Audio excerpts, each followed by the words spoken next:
So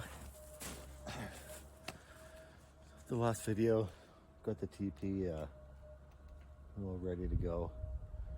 Definitely gonna have to keep up with snow and ice management in there. Probably gonna have to remove a little bit more, definitely as I get the fire going. I know we have a really deep frost layer this year. I don't know how much fallen debris is actually down underneath the snow. So I'd be lying if I said I wasn't a little bit worried about starting a fire. I don't know how far down it's going to travel. From what I've dug, feels like I'm definitely at the bottom. Just gonna have to be pretty careful, take things slowly. So anyways, that brings me to my next topic of survival. Gets us into fire. So today I'm going to be making a fire with my ferro rod. This is a pretty simple one. Been using it a little bit. As you can see, it's starting to get pretty flattened out. Definitely one of the easier ways to start a fire. In my opinion, the only way easier than this is about a 5-gallon can of gasoline and a fire lit arrow, just from the safe side. But no, in all seriousness, gonna be using this today. As again, I am not a professional by any means. I strive on being a survival enthusiast, and it's out of base necessity for me. I have come into situations in the past where I've been stranded in the bush, and something as simple as a ferro rod has saved me. And it's very important stuff to know. So it'd definitely be an interesting thing if I was to be casted on the show, to be paired up against people that basically do this for a living. They live it, they breathe it every day. But I'm very competent, I'm very comfortable in the bush. And I think one thing that really sets me aside from a lot of people is being alone doesn't so much bother me, and the struggle and the strife of trying to survive off the land and living with minimal is something that I did for quite a few years in the beginning of my life. So that being said, I think it's time to get on with the fire making. So number one, we're gonna have to find dry material for a tinder bundle. Once we acquire enough dry material for a tinder bundle, then we're gonna have to acquire enough, really soft snow around here. Gonna have to acquire enough dry tinder to get the fire going, and then enough dry material to sustain the fire. So yeah, let's get going. Definitely around here we have tons of good materials for making good tinder bundles. Nothing but I have a huge standing dead tree kind of just on the back side of the camera right here that I could use a lot of good material from. But yeah, no shortage of stuff. I think I'm primarily going to focus on some dry standing peeling bark. I've had a lot of tremendous luck with that in the past. It's very dry, and rub it in your hands, you can really get it at the individual fibers and work those into a nice little nest. And then as well, I have some nice birch behind me. I'm going to harvest some of that without killing the tree. And then if I'm lucky, might be able to find one of those wasps' nests that I seen on the way in. So let's go. All right. You wouldn't believe the temperature difference in here as opposed to outside, even though it is a beautiful day. It's absolutely amazing. So obviously have a little bit of tidying up in here to do. We'll get this snow pushed out. I have to kind of just fix the top of the structure and try and get as many of the wrinkles out as possible. But yeah, let's start making it home.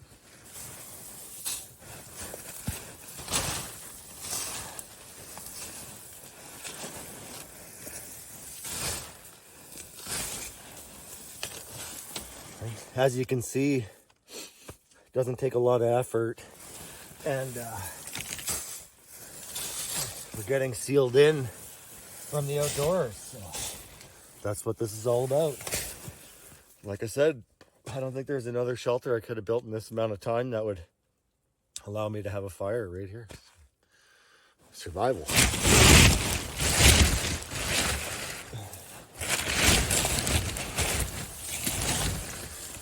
Be my luck. If I leave this standing for any amount of time, there'll probably be a bunch of deer that decide to make this home. I don't blame them. All right. You can see I got a bunch of thistles here. Need to get rid of those because I don't know about you, but I don't want to be sleeping on a bit of thistle.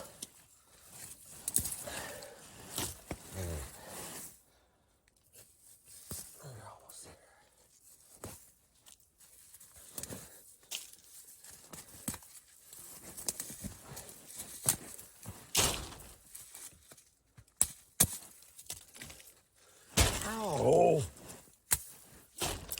sorry guys, but if you know, you know. All right, you know, it's not the Taj Mahal, but I think it'll do. All right.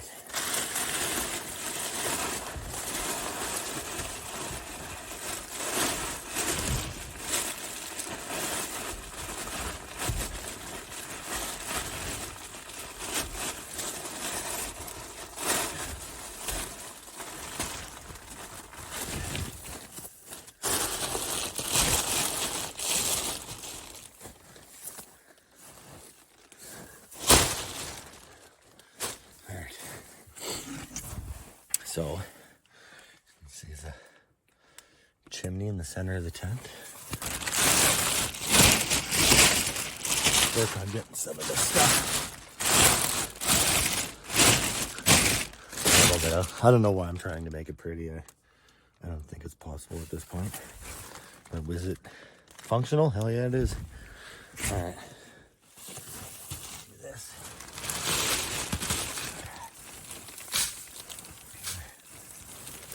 Now too, a lot of the snow that I'm brushing up, and I'm brushing up against the edge of my teepee here, is actually going to freeze into place, especially once I start adding heat into this environment.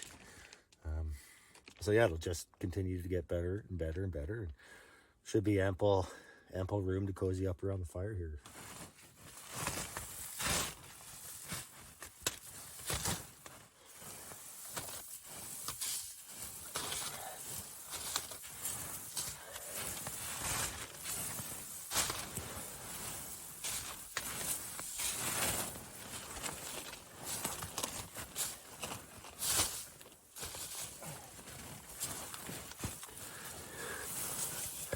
Eventually too, because I'm a little bit short, my tarp for the door is all probably pile up a bunch of snow, and then we'll have a little bit of a windbreak coming into the tent here, so it'll be almost like a little bit of a snow tunnel. Should help considerably with keeping heat inside here.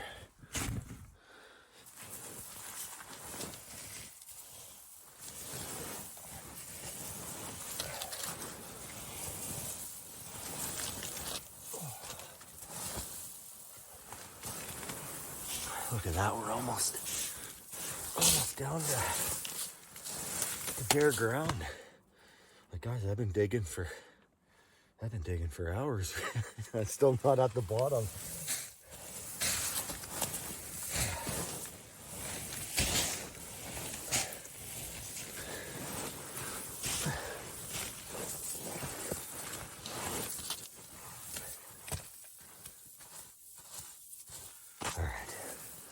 There we go.